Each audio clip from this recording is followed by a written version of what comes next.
علیکم ورحمۃ اللہ تعالی وبرکاتہ۔ الحمدللہ رب العالمین والعاقبۃ للمتقین والصلاة والسلام علی من کان نبیا وآدم بین الماء والطین وعلی آلہ واصحابہ اجمعین، اما بعد فاعوذ باللہ من الشیطان الرجیم، بسم اللہ الرحمن الرحیم۔ وَأَمَّا بِنِعْمَةِ رَبِّكَ فَحَدِّثْ صدق اللہ العظیم۔ نثار تیری چہل پہل پر ہزاروں عید ربیع الاول، سوائے ابلیس کے جہاں میں سبھی تو خوشیاں منا رہے ہیں۔ آئیے سب سے پہلے ہم اور آپ مل کر آقا نامدار مدینے کے تاجدار صلی اللہ تعالیٰ علیہ وسلم کی بارگاہ میں درود شریف کا ہدیہ پیش کریں۔ پڑھیے الصلاۃ والسلام علیک یا رسول اللہ، الصلاۃ والسلام علیک یا حبیب اللہ، وعلی آلک واصحابک یا شفیعنا یوم الجزاء صلی اللہ تعالیٰ علیہ وسلم۔ معزز سامعین کرام، میں محمد آفتاب سلمانی پھر سے آپ کے سامنے ایک بہترین ویڈیو کے ساتھ حاضر ہوا ہے۔ آج ہم کوئی وظائف وغیرہ کے متعلق بات نہیں کریں گے، بلکہ جو ہمارے نزدیک آنے والا بڑا پاک مہینہ، بڑا خوبصورت مہینہ، جس کے صدقے میں ہمیں سارا جہان ملا، میرا مطلب ہے کہ ہم عید میلاد النبی صلی اللہ علیہ وسلم کے متعلق آج بات کرنے والے ہیں۔ اس کے متعلق کئی سارے لوگ سوال اٹھاتے ہیں، کئی لوگ اختلافات کرتے ہیں، کئی لوگ کتابوں میں بھرا برا لکھتے ہیں۔ کچھ لوگ کہتے ہیں کہ کہاں سے میلاد النبی منانا لکھا ہوا ہے، کس سے ثابت ہے؟ یہ جلوس منانا، جلوس نکالنا، جلسے منانا، محفلیں سجانا، ذکر و اذکار کرنا، یہ کہاں سے ثابت ہے؟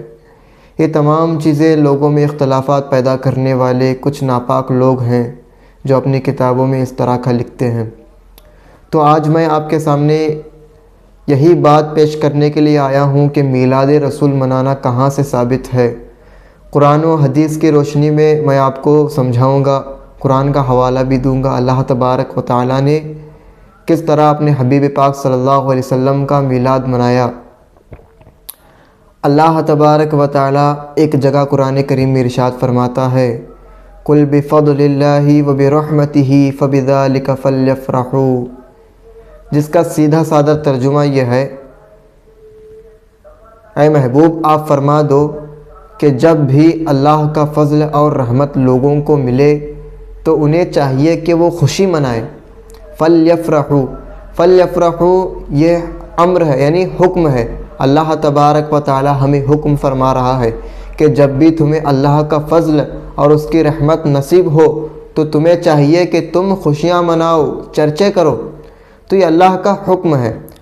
اب اس آیت کریمہ میں اللہ تبارک و تعالی فضل اور رحمت کا بیان فرما رہا ہے۔ اب میں دوسری آیت آپ کو پیش کر دیتا ہوں۔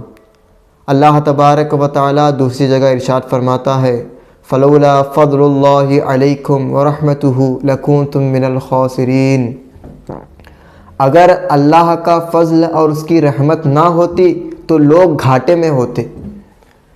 پہلی والی آیت کیا تھی کہ اللہ کا فضل اور رحمت جب لوگوں کو نصیب ہو چاہیے کہ وہ خوشی منائے، اور دوسری جگہ اللہ تبارک و تعالیٰ فرما رہا ہے کہ اگر اللہ کا فضل اور رحمت نہ ہوتی تو لوگ آج گھاٹے میں ہوتے۔ تو بالیقین یہ ہے کہ اللہ کے پیارے حبیب صلی اللہ علیہ وسلم فضل بھی ہے اور رحمت بھی ہے۔ ہمارا عقیدہ یہ ہے کہ اللہ کے پیارے حبیب صلی اللہ علیہ وسلم فضل بھی ہے اور اللہ کی رحمت بھی ہے۔ اگر وہ اس دنیا میں تشریف نہ لاتے تو لوگ کہاں سے ہدایت پاتے؟ تو لوگ کیسے اللہ کو پہچانتے؟ اللہ تبارک و تعالی خود فرماتا ہے کہ اگر محمد صلی اللہ علیہ وسلم کو پیدا کرنا مقصود نہ ہوتا تو میں خود کو بھی ظاہر نہ کرتا، میں اپنے آپ کو بھی ظاہر نہ کرتا۔ اللہ تبارک و تعالی نے ان کے صدقے ہی میں تو یہ تمام چیزیں پیدا کی ہیں۔ اب دوسری آیت سے یہ واضح ہو گیا کہ اللہ کے پیارے حبیب صلی اللہ علیہ وسلم نہ ہوتے تو لوگ آج گھاٹے میں ہوتے، کیونکہ اللہ تبارک و تعالی نے ارشاد فرمایا ہے، وما ارسلناک الا رحمۃ للعالمین، اے محبوب ہم نے آپ کو سارے عالمین کے لیے رحمت بنا کر بھیجا۔ ایک جہاں نہیں بلکہ ہزاروں جہان موجود ہے۔ مفسرین کرام لکھتے ہیں کہ ہزار سے بھی اوپر جہان موجود ہے، تو ان تمام جہانوں کا آپ کو مالک بنا کر بھیجا، تمام جہانوں کے لیے رحمت بنا کر بھیجا۔ تو اس سے بھی واضح ہو گیا، اس آیت کریمہ سے بھی واضح ہو گیا کہ ہمیں اس رحمت سے خوشی حاصل کرنی چاہیے، اس رحمت کے آنے پر ہمیں خوشی منانا چاہیے۔ اب دوسری جگہ میں نے 3 آیتیں پیش کر دی میلاد رسول پر، اب چوتھی آیت پیش کرتا ہوں۔ اللہ تبارک و تعالیٰ قرآن مجید کے 4ویں پارے میں ارشاد فرماتا ہے، لقد من اللہ علی المؤمنین اذ بعث فیہم رسولا، کہ میں نے مؤمنوں پر احسان کیا کہ انہی میں سے ایک رسول بھیجا۔ اللہ فرما رہا ہے کہ میں نے مؤمنوں پر، ایمان والوں پر احسان کیا۔ دیکھیے اللہ تبارک و تعالیٰ یہاں پہ احسان جتا رہا ہے۔ آپ تک دیکھیے پورے قرآن کی آیت کریمہ اٹھا لیجئے، اللہ نے کبھی نہیں کہا کہ میں نے تمہیں ہاتھ دیے احسان جتایا، میں نے تمہیں پیر دیے احسان جتایا، میں نے تمہیں ناک دی، آنکھ دیے، پورے باڈی پارٹس میں جتنے اعضاء ہیں ان تمام چیزوں کا اللہ تبارک و تعالیٰ نے کبھی ذکر نہیں کیا۔ یہ تمام اللہ کی نعمتیں تو ہے۔ اللہ تبارک و تعالیٰ خود فرماتا ہے وَإِن تَعُدُّوا نِعْمَةَ اللَّهِ لَا تُحْصُوهَا، اگر تم میری نعمتوں کو شمار کرنا چاہو تو کبھی شمار نہیں کر سکتے۔ اتنی اللہ کی نعمتیں ہیں، اتنی اللہ تبارک و تعالیٰ نے ہمیں نعمتیں دی ہیں، لیکن کبھی اللہ تبارک و تعالیٰ نے ان نعمتوں کا ذکر نہیں کیا۔ اللہ تبارک و تعالیٰ نے ان نعمتوں کے بدلے احسان نہیں جتایا۔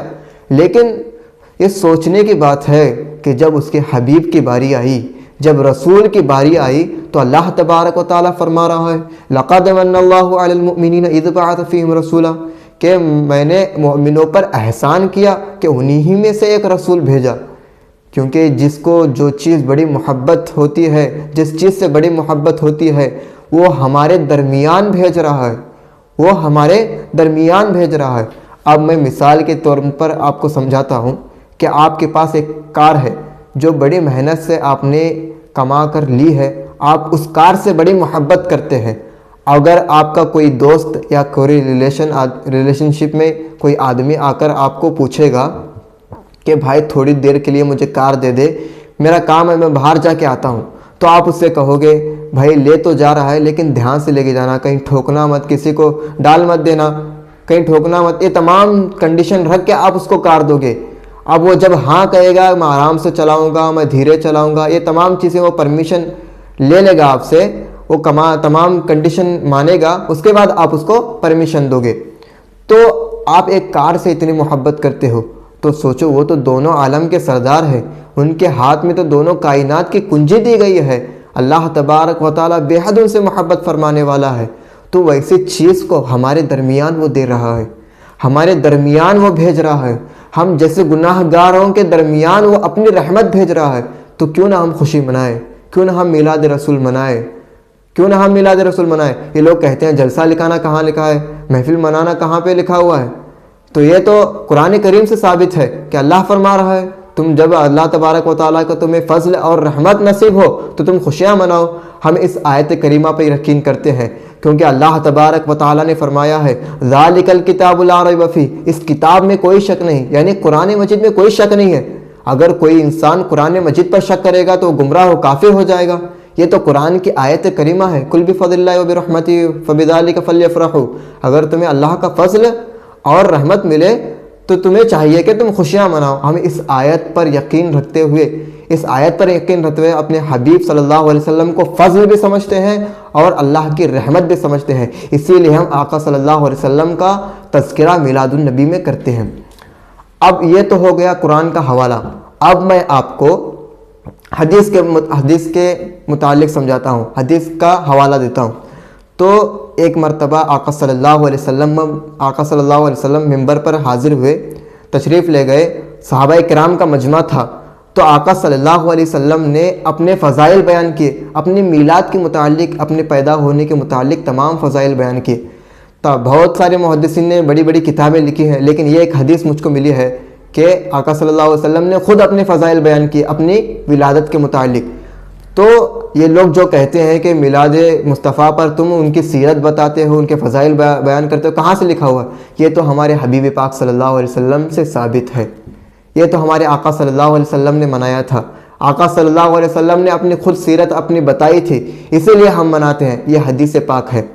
اب دوسرا حضرت ابوبکر صدیق رضی اللہ تعالیٰ عنہ کا قول ہے کہ جس نے آقا صلی اللہ علیہ وسلم کی میلاد پر 1 درہم بھی خرچ کیا تو جنت میں وہ میرا پڑوسی بن کر رہے گا۔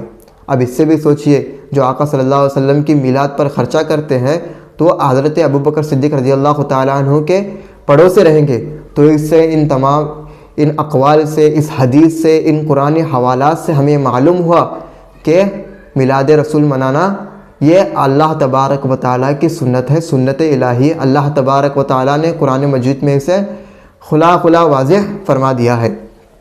اب آئیے، جو لوگ کہتے ہیں کہ جلوس کہاں سے نکلا ہے، تو یہ جلوس جو ہے اعلیٰ حضرت کے زمانے سے نکلا ہوا ہے۔ اعلیٰ حضرت کے زمانے میں اعلیٰ حضرت نے عید میلاد النبی کے موقع پر جلوس نکالا تھا، بڑی شان و شوکت کے ساتھ خراج عقیدت پیش کرتے ہوئے، نعت نبی پڑھتے ہوئے انہوں نے بڑے آرام سے، اطمینان سے، سکون سے وہ جلوس نکالا تھا، اور اس وقت کئی بڑے بڑے علماء اکرام موجود تھے، لیکن انہوں نے اس چیز کو منع نہیں فرمایا، اس چیز کو روکا نہیں۔ اب اس سے بھی ثابت ہوا کہ جلوس منانا اعلیٰ حضرت نے شروع کروایا، اعلیٰ حضرت کی یہ سنت ہے۔ تو یہ جلوس منانا بھی کیا ہے، ہمارے لیے جائز ہے۔ اور میرے پیارے آقا صلی اللہ علیہ وسلم کے پیارے دیوانوں، یہ جو لوگ جو بھی کہتے ہیں، جو بھی اپنی کتابیں میں لکھتے ہیں، لکھنے دو ان کو، کیونکہ یہ نبی کی عظمت کو نہیں پہچانتے، نبی کی توقیر نہیں کرتے۔ کیوں چڑھتا ہے تو دیکھ کے جھنڈوں کی بہاریں، تعظیم نبی ہو تو سبھی اچھی لگتی ہے۔